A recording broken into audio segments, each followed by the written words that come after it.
And welcome to Rosen Sports Monday on this post-snow apocalyptic day in the Twin Cities. And the roads are clear. We're back in business. And first of all, I want to thank our number one sponsor, Alexis of Wayzata, Alexis of Maplewood, our good friend Charlie Swanson. I went out and I think I mentioned I leased the new RX, Lexus RX, a couple of weeks ago, and I'm in heaven. Driving heaven right now, especially even on a day like this, zipping right down the roads, and it's great. So check them out for yourself. We'll hear from Lexus a little bit later. But what a special Monday for me personally to have these two knuckleheads on with me together today.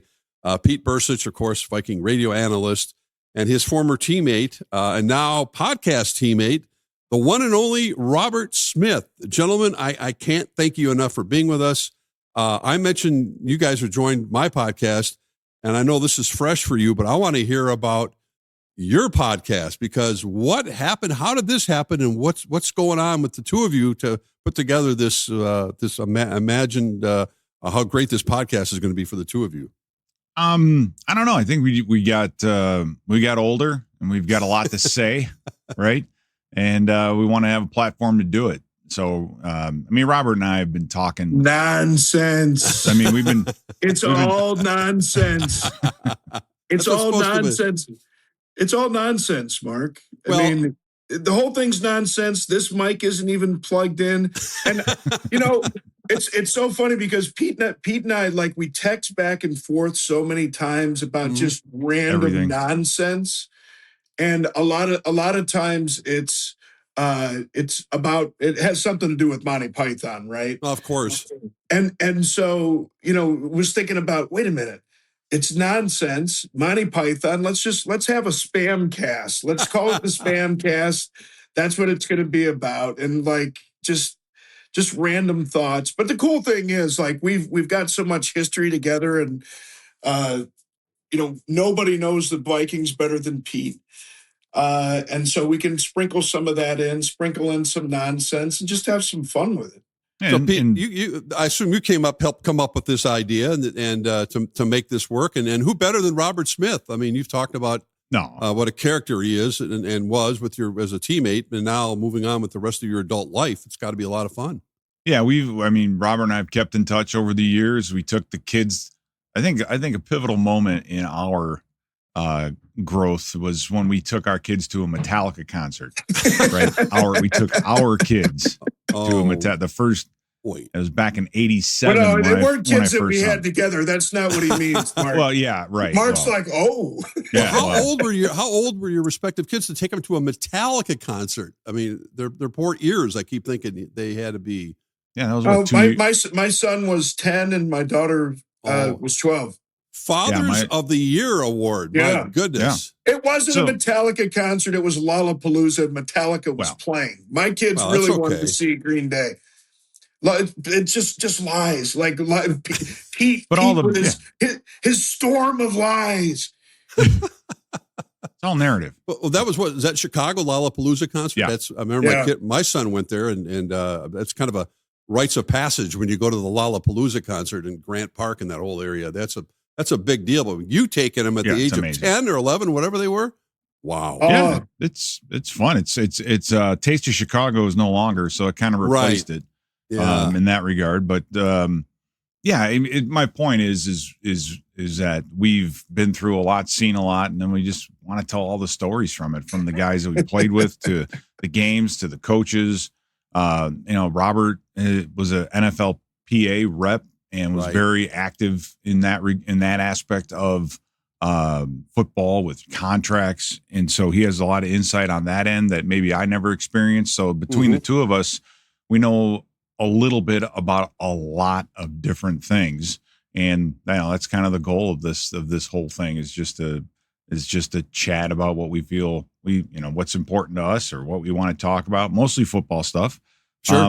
But in the meantime, have some fun along the way. So where could people, as they say, find the podcast? Because, there's a vast array of places. This one, of course, is on iHeart and a whole bunch of other places as well. And what's the name of the podcast?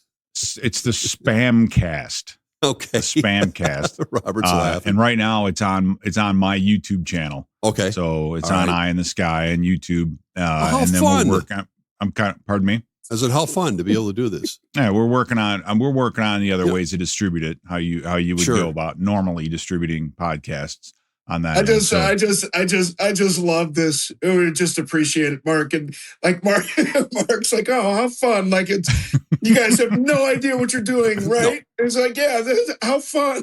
Well, like, that's pretty much how it. Cute. Oh, it's so cute. No, there's so many podcasts out there, and really a lot of it is just much ado about nothing. But I got to tell you guys, right before we started recording, I was thinking to myself, and I know you probably agree 100%. If there was a former teammate of yours who today would have been doing a podcast, the first name I thought of was the late, great Corey Stringer.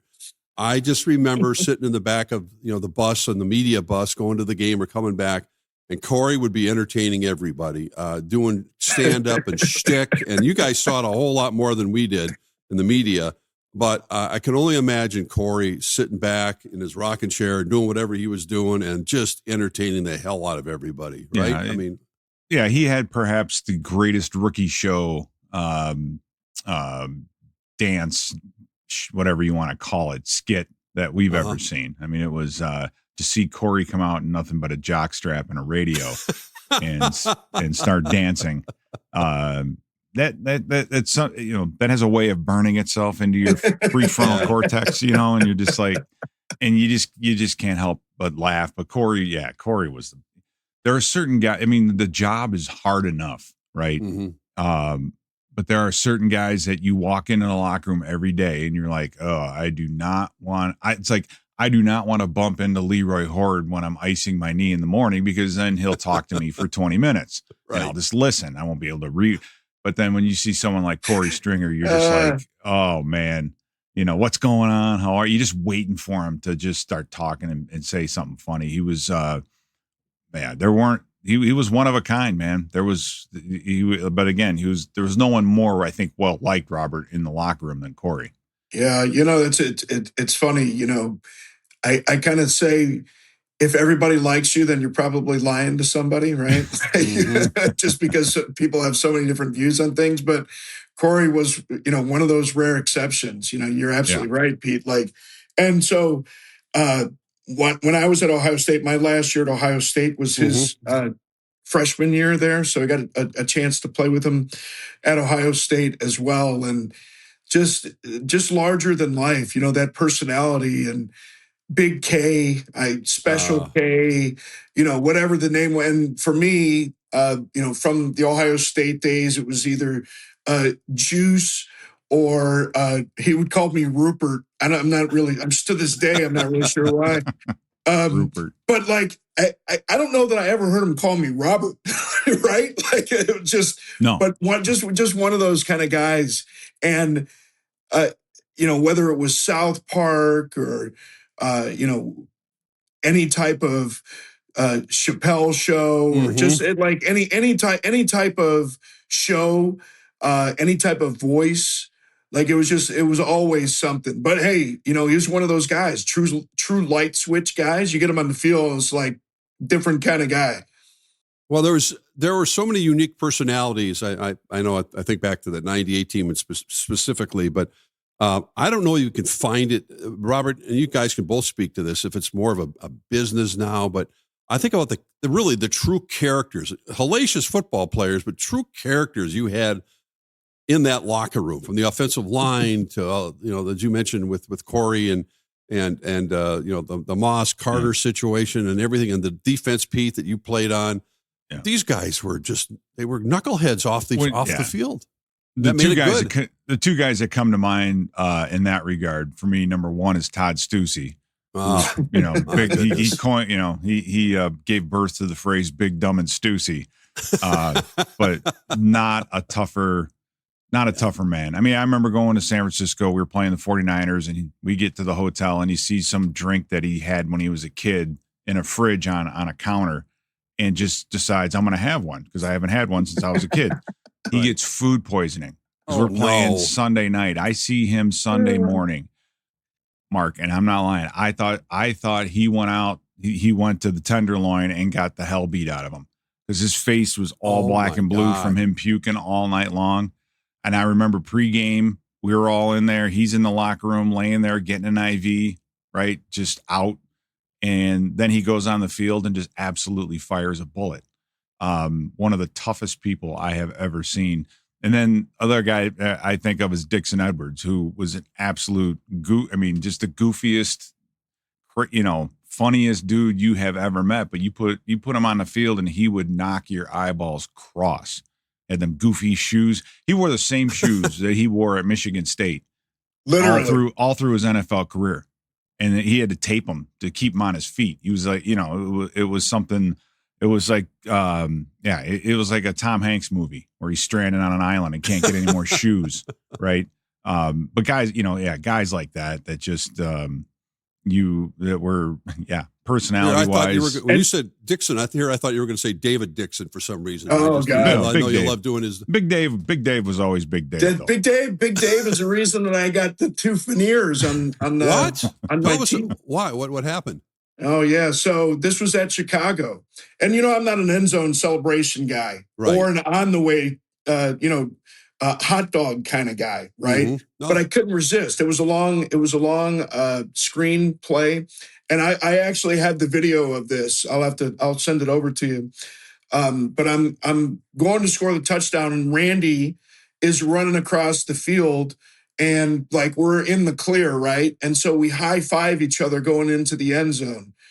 And the football gods decided to punish me almost immediately. I undid my chin strap, and Big Dave comes over, gives me a big bear hug. Oh boy! Knocks my face mask comes down and knocks most of my 2 front teeth out. So most of my 2 front teeth are somewhere near the Lollapalooza there in Chicago on the field, Soldier Field, because of Dave Dixon. But you know what's funny? Like that story about Stussy. That like I can hear Big K saying it. Smiley pies. I love smiley pies, because that was the joke. Because if there's one thing that you're going to get from your teammates is loving sympathy after you've embarrassed yourself. Right. Like these guys, they love to make fun of you endlessly for the rest of your life. Yes. After you've done something dumb or you get embarrassed.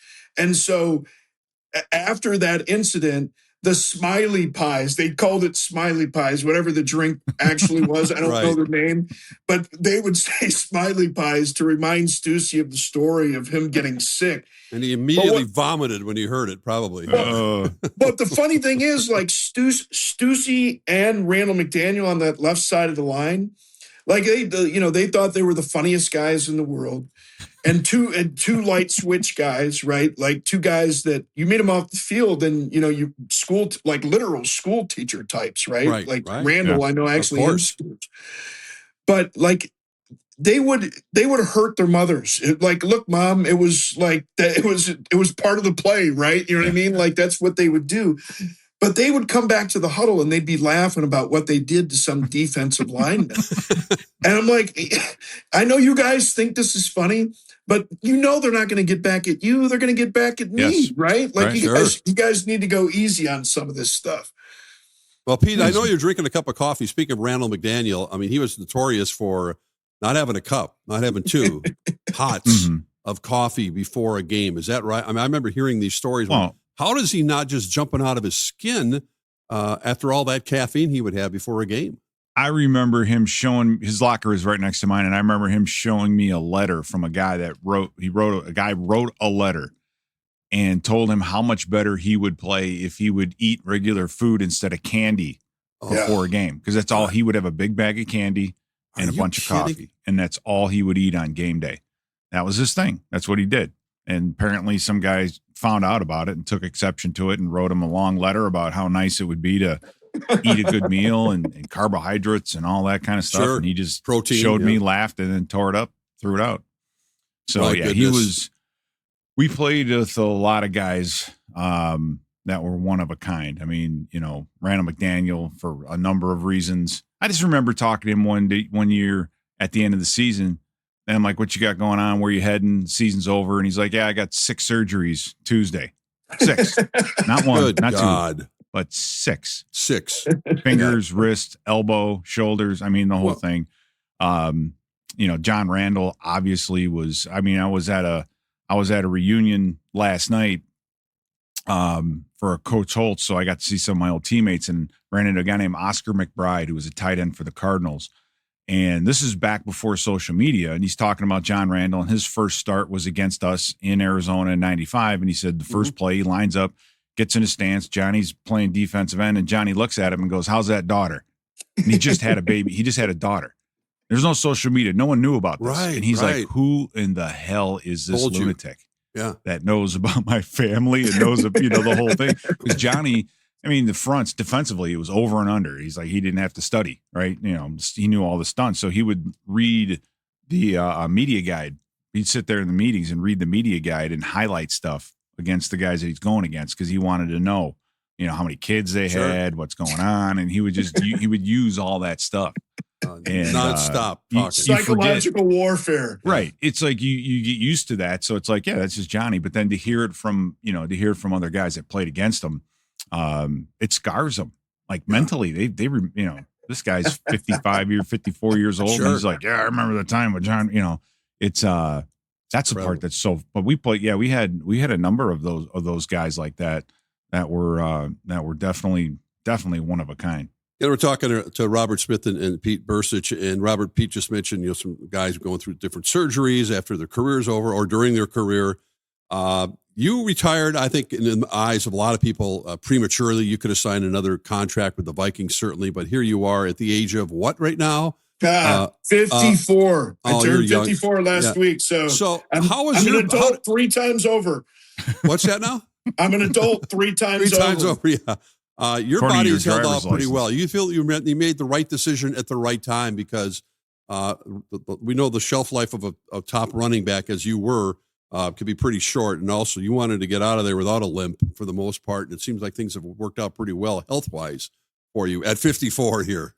Yeah, it's crazy. And, Mark, my rookie season when I tore my ACL, I also broke the bottom of the femur and the thigh bone and did some damage to that articular surface. And I know that, you've been dealing with some issues there. Like once that gets damaged, it really starts to deteriorate. And more than the ACL moving forward, that's what affected me throughout my career. The bottom of that femur on the right leg, I had to have 2 microfractures. I had, my last season was the only season I didn't miss any games.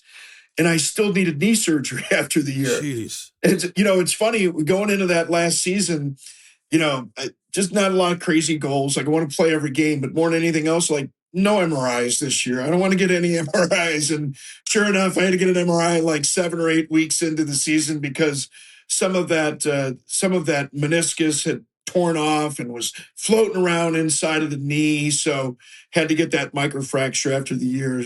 So yeah, I said it's better to walk away early than to limp away late. Yeah. But certainly appreciated the time up there. Yeah, I bet. And you think to some of your teammates, and at the time, it seemed like you got kind of tunnel vision. I'm sure, like, well, my career's going to go as long as I possibly can.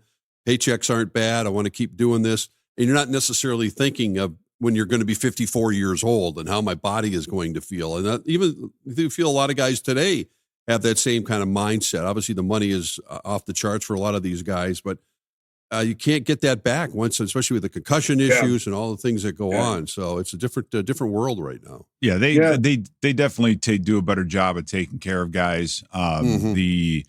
The amount of contact period that these guys have to go through is so much reduced. Training camp is not what it used to be. Pete, what was your worst concussion? You don't remember? Can't remember. Well, yeah, I mean, probably the last one. The last play of my career was covering a kickoff in the NFC Championship game, the 41 donut loss to New York. Yeah, because the field, if you remember, the field was this kind of hybrid grass that they tried to grow with regular grass, and it just was that field was a absolute disaster. Puke fest. And I had baseball cleats on because regular 7 studs wouldn't work. Anyway, so you do all this work, get ready, and then the opening kickoff, I run down and they run a wedge, and so my job is to bust up the wedge. So I pick the biggest guy and try to just, that's what you do. That's my job. But I had a titanium face mask, and I caved it in on the top. I still have it. I have it at my house. And yeah, I was done. you get the big gap. And I remember the best part was Mike Tice coming over and looking at me, and he's like, because I was sitting on the bench, and he's like, "What the hell's wrong with you?" And I said, "I knocked myself out in the opening kickoff, and next thing you know, it's like 21-0." And he goes, "Oh hell, you were only out for a couple minutes." Then turned around and walked away. And I'm like, "Oh, that's great, thanks, Mike." But that was the worst concussion I ever got in the NFL. Yeah, they definitely did. They've done such they've done such a good job, I think, of really changing the protocols. My worst concussion was actually in college, and it was up at East Lansing against Michigan State. And run this play, stretch play to the left.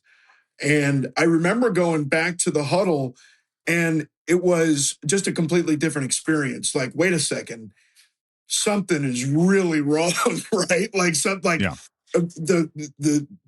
my brain just wasn't processing things. Like, wait a second, what's going on here? And so I left the huddle myself, and I start walking to the sideline.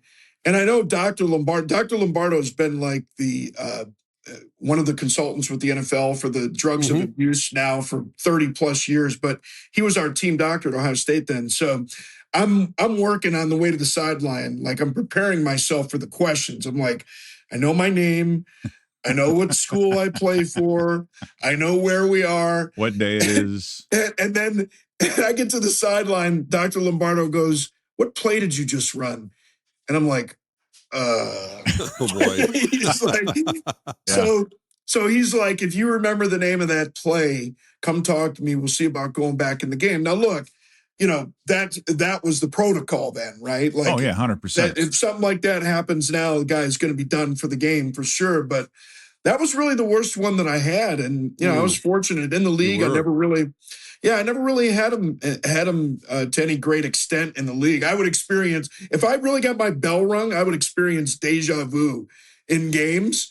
It's kind of a weird thing. I don't know if anybody else had that happen in games, but I never lost consciousness or really felt confused. I remember a preseason game.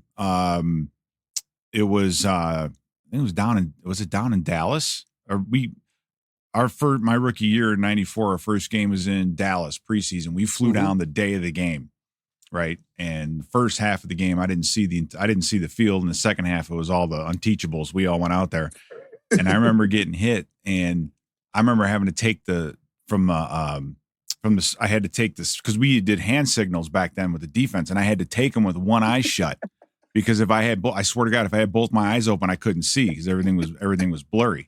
So I had to keep one eye closed, and then get the call from Monty, and then go in the huddle and do the whole thing. So yeah, it's you found a way to almost like the first day. Yeah, the first day in pads and practice, you just knew you were going to be seeing things weird, and the headache and the whole thing, and you wore yourself into it and got used to it, and then after that you were fine. Yeah, well, thank goodness both you guys are doing well because as we know, I don't know about that, but you're getting through it. That's all that matters. Listen, we're going to take a quick break here from our sponsor, Lexus, and come back and talk about what's going on with the Vikings today.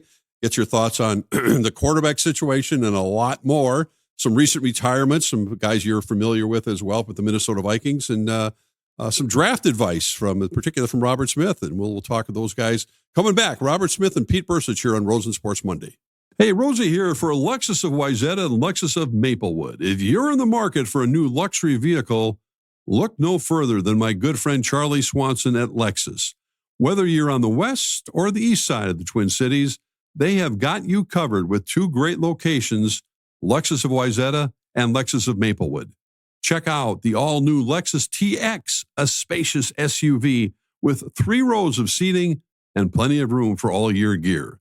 Head over to LexusofWayzata.com or LexusofMaplewood.com for details and to find your next ride today. And welcome back to Rosen Sports Monday, having a breezy conversation with the newest podcasters in the group, Pete Bercich and Robert Smith. And guys, thanks so much for joining us. This is very entertaining. First of all, Pete, I know you mentioned, I don't want to forget about what you experienced this weekend. Your former coach at Notre Dame, Lou Holtz, passed recently, and you went to the visitation. What was it like to see some of your former teammates, and what kind of impact did Lou Holtz, after leaving Minnesota to go to Notre Dame, I remember it well, have on your life and your career?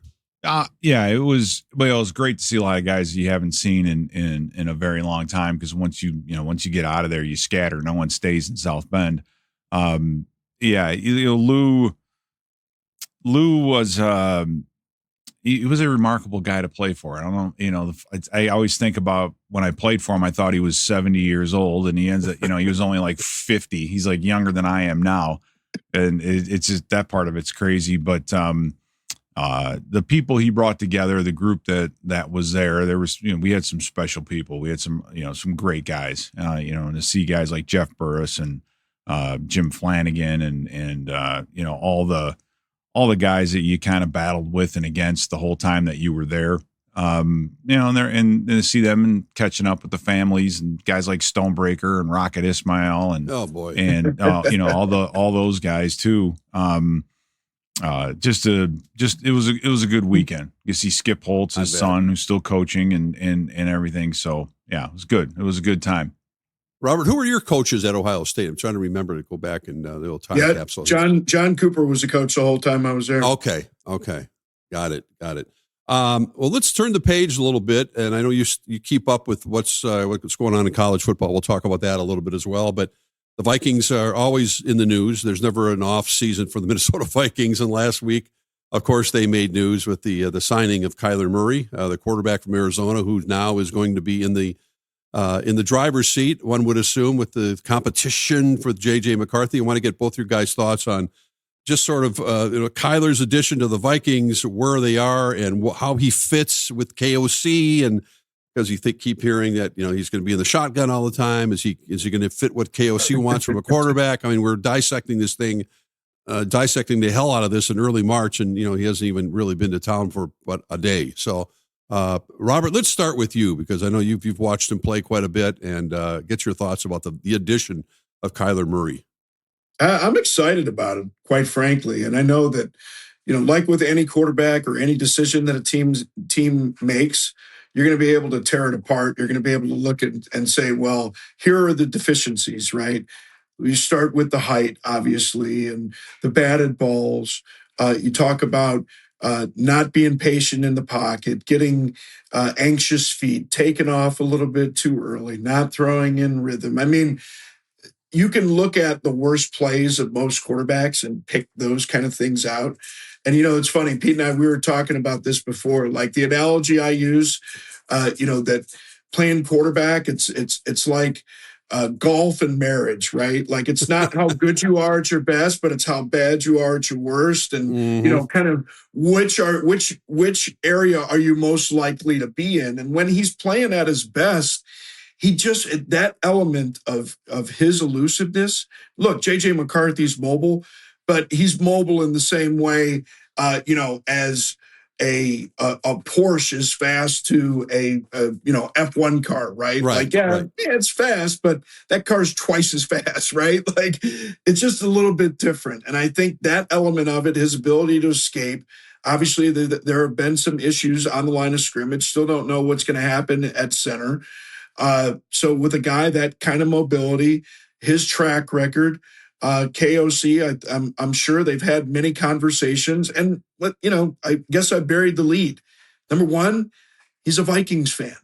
He's a Vikings fan that cried when Brett Favre threw the interception in the playoffs. So we have that in common. He knows the fan base pain. He knows the organizational pain. So he's a guy that's going to do whatever it takes to maybe end it. So Pete, as a Vikings radio analyst, do you have concerns about him and KOC fitting into the way things that KOC wants to operate, or does he have to adjust his style? I'm talking about a KOC to what Kyler Murray's strengths are as a quarterback. Yeah, I mean that's the thing is you've seen it a million times where a coordinator is the hot coordinator. He goes to another team, tries to run the same offense or defense with different guys, and it doesn't work.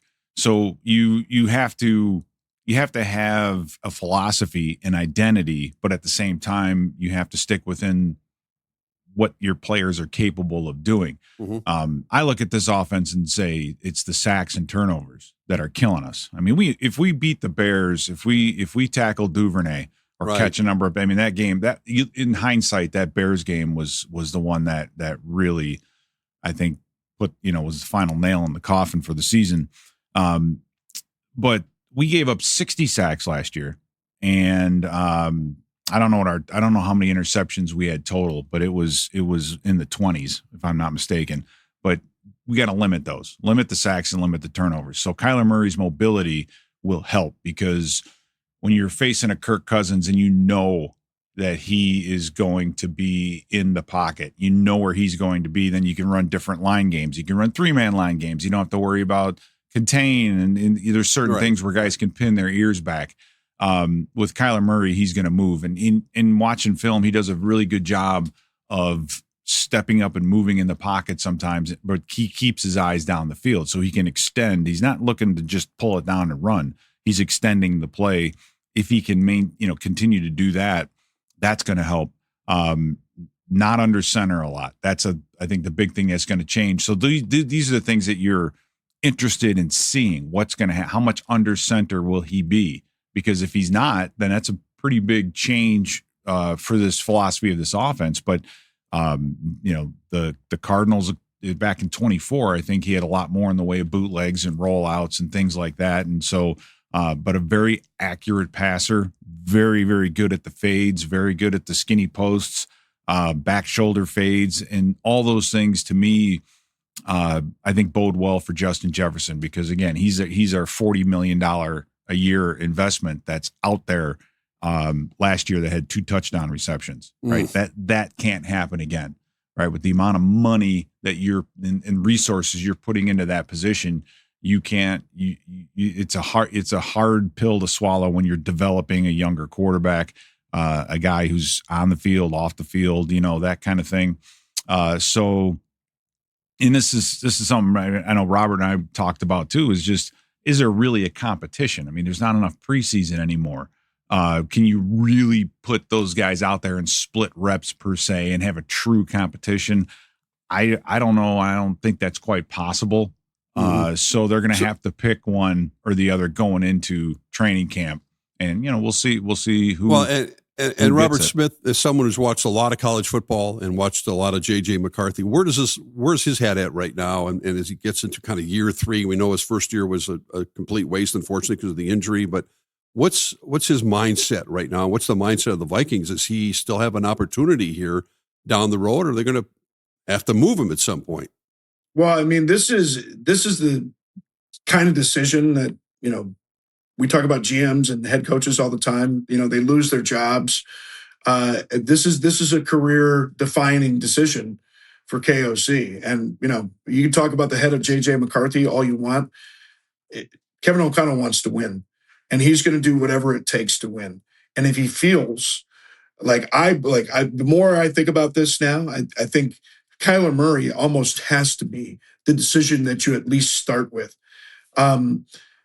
I know that they want to see development out of J.J. McCarthy at some point, and you would love for him to be the guy. But if he's not the guy, and you have a 28-year-old quarterback in Kyler Murray that you get basically for free as a quarterback this season, you got to take that chance, and he may be the guy going forward. I mean, we've seen it before where, early draft picks, whether Trey Lance or, other top 10 guys, it doesn't work out. And you end up with some trade capital.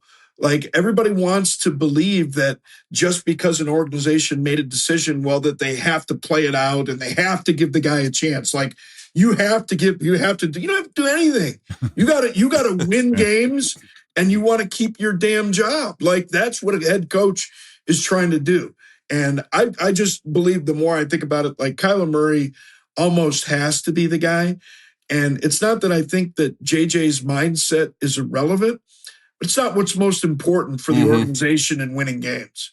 Yeah, it's going to be interesting in training camp, but I think everyone kind of agrees this is why they acquired him, and they have to roll with him and get back in the picture. And of course, they also, Pete, have to have a strong draft. They have all their draft picks, and we know they haven't always exactly worked out. But how vital is it for Rob Brzezinski and the front office to nail these draft picks to fill in the blanks in some of those positions that they absolutely need help at immediately. Yeah, and that's kind of the hard part is, how do you grade a draft? Because you can grade it the day after it's over and say, this team did great and this team, and then, but realistically, it should be 2 years down the road, right? At least, but this is an important draft for the organization, because I think that you're, with Jonathan Allen and Javon Hargrave and releasing those guys, you're kind of seeing what happens when you don't have an influx of young talent, right? You have to go out and acquire it, and it's expensive. It's getting more and more expensive because of the way the salary cap's growing. So you have to, and this is kind of my side of it, is I don't care if it's a Jalen Redmond and Levi Drake Rodriguez, who you got for nothing, free agents, right? Basically, I don't care where you get them, first round, third round, fifth round, off the street. You got to find guys that can play, and if you can locate them, then I really, then I don't care in that regard. But we're seeing a little bit of that. The depth of is a concern in a lot of spots just because of that. But for Bercich, they still have to make that decision on what they're going to do with the GM, which I think is a tricky one, just because when you bring in a GM, he wants to have his own coach, his own scouts. Right. I mean, it's what a GM does. So is there someone other than George Payton maybe that you can bring in? Because George knows everybody already and say, okay, we can. He's at Denver right now. Yep. Yeah, but what I'm saying, what GM is going to be like, oh, yeah, sure, I'll come in and sit in the desk and not make any decisions and then have my job be accountable? Because unlike coaches, GMs, it's harder to get a second chance, right? GMs get a shot, and if it goes well, they're good. But if not, man, is it hard to get back in that seat. So you're like, it just makes a lot of sense that Bercich can, if he can stay in there, if this draft goes well for him and for the entire team, that he'll get his opportunity to be GM for the next handful of years. So we'll see. Robert, on a week where the Vikings are going to honor C.J. Ham and Adam Thielen for their retirement at TCO, there's a guy still out there by the name of Harrison Smith who has not officially announced his retirement. And in the mindset of a pro football player playing is how long Harrison's been playing, they've kind of pushed that possible retirement date further along with his contract situation. Any thoughts about what Harry is thinking right now? I mean, he kind of said his goodbyes during the last game, it seemed like, at the regular season, but I guess you never say never. You just, what do you think the mindset of Harrison Smith is right now? Yeah, you never know. I mean, on the positive side, the guy's last name is Smith. On the negative side, the guy went to Notre Dame. But no, seriously, he's been a hallmark of that defense. Just Hall of Fame career, just really amazing when you kind of put his numbers into context, especially with the interceptions and the sacks. You're talking about some of the all-time greats at the position. And, I think it'll be interesting to see. I think, designating him as a post-June 1 cut for the reasons of, not having him count, letting him test a little bit out there, see if there's any interest from anybody else. I think he wants to be back. I think he's one of those kind of guys. If he's going to play, I'm saying he's going to want to be back in Minnesota. Yeah. I just think with the familiarity with Brian Flores and, just the Twin Cities having been there for so long, I think he's one of those kind of guys. It just seems like he just loves, kind of what the story is too, but just loves the people, loves Minnesota. So I'd love to see him back in some capacity if it makes sense. But, it's a young man's game. And I know, when we look at this draft, 4 guys or 4 picks in that top 100 thinking they're going to be taking safety, maybe safety first, this kid out of Toledo with that 18th overall pick. Mm-hmm. We'll see. But it's going to be interesting. And I think ultimately, you have to do what's best for the organization, but whatever he does, the fans would love to see him back. Yeah. And you wonder if the Kyler Murray decision might influence him. And don't forget, he came into training camp last year, had some medical issues that he was dealing with all throughout training camp. So that's not fun at all. And so if he's feeling healthy, all things are good. You bring in a Kyler Murray, hey, it might be a little more likely for him to come back. Hey, before I let you guys get out of here, Robert, being the college football expert, I want to get your thoughts on this astonishing rise of the Indiana Hoosier football team, the national championship, what Kurt Signetti did, the kind of magic elixir, if it was nil, if it was just some 2-star players that he turned into 5-star players. Is it a trend? Is it a mirage? What did we see with Indiana's football team last year going forward, and the kind of hope it creates for other programs that may be struggling the way Indiana did for decades? Yeah, I think, it's a combination of all the factors, right? Like, it wasn't just the money. It certainly was partially coaching and his decision to bring some of those guys over from James Madison. I think there were 13 guys that ended up coming over from James Madison with him.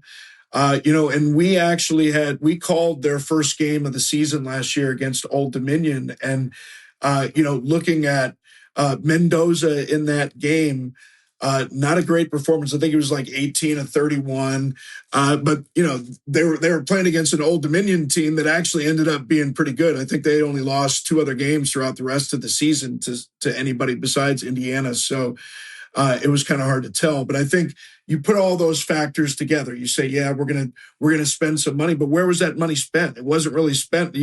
Tell me who those guys were, right? Mm-hmm. Obviously, bringing Mendoza over from Cal was part of it, but he just did a great job. He did an amazing job with the program. And you want to talk about talking the talk and walking the walk at that first press conference?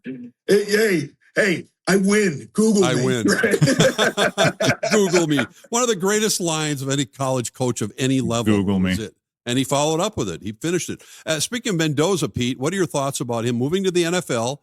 We've been talking about J.J. McCarthy and his struggles, even after finally getting healthy enough to play. Does he translate to the NFL and under difficult circumstances, certainly going to Vegas right away? Yeah, I haven't seen a ton on him, but definitely the prototypical size. He's a thrower, right? He can move, he can't run, but that's not what his forte is going to be. I think at the next level, and for him, you're going into Vegas where 70% of that team is new. I mean, what I'm saying? They've kind of revamped that entire organization, so there's going to be a lot of guys that don't know each other walking into that locker room for training camp. And then to have a young quarterback run that whole operation, it's going to take some big time coaching and leadership to bring that group together. He seems to be a couple of years ago we had 6 of them. Now this year we got the one guy in the draft. So yeah, that's true. Yeah, I don't know. It's you want to project and you think that he's going to do well, but it's going to be a tough situation for him in Vegas to turn that program around. Who's the guy that's advising that team in Vegas? Yeah. You know what? It's funny because I was calling NFL games for Fox, and they hired this guy. Starts with a T. He was really good at quarterback, I think. Yeah, Tom Brady. So Tom Brady came in and he pushed everybody down a level in the NFL on Fox. And there were no more NFL levels, so I went back to college. but in all seriousness, he's the guy advising the Raiders organization. And he said, you know what do we need to, if we're going to take Fernando Mendoza first overall, what do we need to do? You need to solidify your offensive line. So you go out and you get a Tyler Linderbaum, you make sure that at the most important position, except for left tackle, right? The most important position, the guy that's going to be dealing with that quarterback and making the line calls and all that stuff. Let's go get the best guy in free agency and get this thing ready. Now they got Max Crosby back too. Ha, ha, ha. Right? Wow. That was amazing how that worked out. Whew, what a story. Well, guys, we could go on and on. We kind of have, but your podcast is going to be must listen to. I can't thank Pete Bercich and Robert Smith enough. And what's the name of the podcast again? It's the Spam Cast. The Spam Cast. Okay. The Spam Cast. And you said the one and only Robert Smith, by the way, Mark Rosen. I'm gonna test you here. First of all, I'm gonna give you the easy one first. All right. The easy one is the famous new wave alternative singer with the same name as me. Oh boy. You can't say his name because you know his name, but you don't know the band. I don't. Okay, The Cure. I'm sorry. Okay, The Cure. Okay, got it. The Cure. Okay. The lead singer is Robert Smith, but this one's going to shock you. All right. Who's the most famous DJ of all time? Casey Kasem? Okay, the second most famous, the earliest name in rock and roll DJs. Man, that's a great question. Minnesota Timberwolves.